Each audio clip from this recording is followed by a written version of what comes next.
If you could only see what I'm smelling right now, you would see thick smell lines emanating from the oven back here, because today I am roasting whole heads of garlic. I'm going to show you how to do it. It's very simple.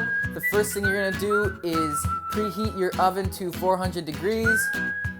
Next, you're going to remove the papery outer layer of your garlic, but you're going to leave the skin of the individual cloves intact. And next, we are going to use a sharp knife, and we're going to cut about 1/2 to 1/4 inch off the top of each head of garlic. Next, you're going to put the heads of garlic on a baking sheet, or I like to use a muffin tin because it prevents the heads from rolling around.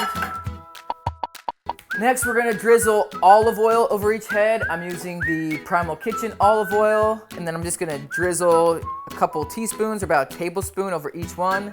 And then I'm just going to use my fingers and rub the oil all around the heads.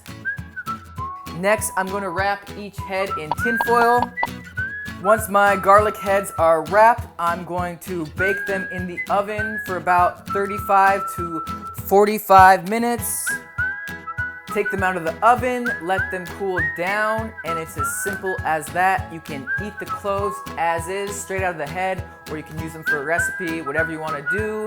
And if you want to pick up some of the Primal Kitchen olive oil, you can head on over to primalkitchen.com. You can use the code HELLO20 and you'll get yourself 20% off. Thanks for watching, everybody, and I'll see you next time.